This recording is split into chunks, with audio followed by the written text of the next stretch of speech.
Have you ever got to the top of the ladder and found it leaning against the wrong wall? Well, join me today as I explore why that might actually be the case and see if I can actually help you move forward with it. My name's Mandy Cran. I've been doing these moments of reflection for about 5 years. And what I really want to do is to help you to take a bit of a step back from your busy lives and just reflect a bit on where you are and see if maybe things might need to change. Because sometimes people just go through their lives being busy and realise that actually they should have taken a stop back, check back and had a quick sort of think about where they are. So that's really what I want to do. So please like and share as we go through, and if there's somebody who you think this would help, then please do forward it on to them. So have you got to the top of the ladder and found it leaning against the wrong wall? This is a really, really interesting question, actually. Somebody said this to me 5 years ago, and it really made me stop and think, and that's what I want to talk about today. Because when we first leave university or leave training and we go into our first jobs, we're really excited, we're really pleased we've got into the career we want to get into, and we know we've got a long way to go, and we look at that ladder, we want to get to the top. Because at the top, the perception is that we're going to have more pay, obviously, you're going to get more respect, you're going to have more rewards, you're going to have more responsibilities, and all of that seems like a great thing when you're young and keen and enthusiastic, and all of them are in many, many ways. But sometimes the top of the ladder isn't quite the same as the perception of it from the bottom, and that's what I want to talk about. And there's 3 key areas I think that change massively as we go up the ladder, and the first one is people. When we first join a job or a career, we're responsible for a small team of people. So in my case, it was 32. And so it was 32 people that I knew really, really well. I knew all their quirks, their positives, their negatives, their strengths, their weaknesses, where the family, when the birthday was, and all that sort of thing. And we worked really hard together and trained really hard together.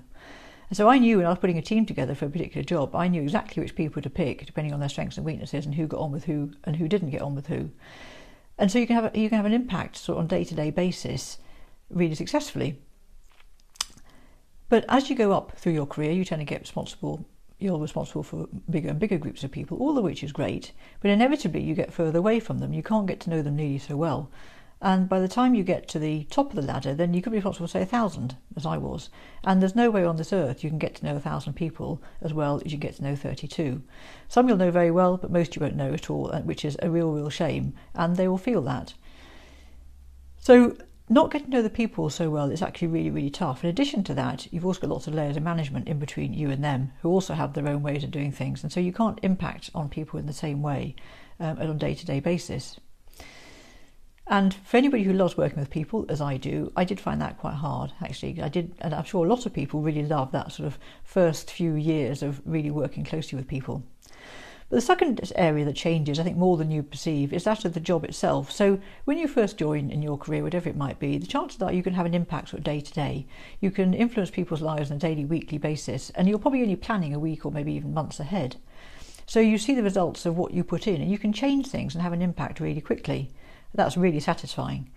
And as you go on through your career, then it becomes further looking out front. So you're looking sort of maybe years ahead. And by the time you get to the top of the ladder, you could be looking at 10, 20 years out. And the problem with looking 10 or 20 years out is such a massive type project or thing that you're working on that you can't influence all of it.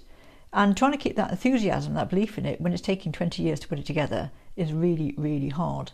Because the other thing is that chances are you'll move on in that 20 years and somebody else will take over that project or that organisation and they will put their stamp on it. And anything that you may have started and be working on, they will probably change to their own way of doing it. So by the time it finishes, it's not quite what you started and what you initiated, and then they'll get the credit for doing it as well. And so the sense of satisfaction in terms of the job is very, very different at the top than it is at the bottom. And it can be very frustrating when you're working 10 or so years out, actually trying to feel that you're moving something forward, and most of the time you feel you're pushing water uphill with your bare hands. So you don't get the same job satisfaction that you did at the lower levels. And of course politics comes into play here as well, because as you get to the top of the ladder gets narrower and narrower, and there's less and less jobs at the top, and so everybody's competing much harder and wanting to put you down to make themselves look better. So you have to watch your back all the time, and that's the same across the whole of the corporate world and pretty much anything that you see. And so you really have to watch what you do and what you say, and that is a shame, really, because at the younger levels, the lower levels, you don't have any of that, pretty much. You can just enjoy life and enjoy the job and do a really good job and get rewarded for it.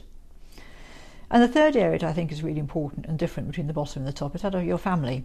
Because normally when you start work, most people are young, free and single, having a great time socialising at weekends, going out partying, and they can work all the hours they want to and really enjoy it.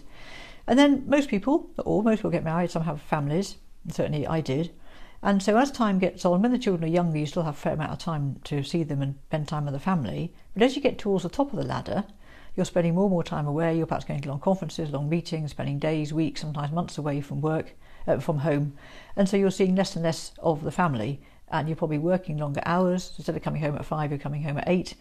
You've probably been longer hours in the car driving and commuting to work, because there's less jobs at your sort of level around. And so the amount of quality family time that you actually have is less and less all the time. And suddenly you get to the point you think, I've barely seen my children for the last 10 years. And that's a real shame. So that's sort of where I was about 5 years ago. Although I was working part-time, I was doing what felt like full-time hours for part-time money.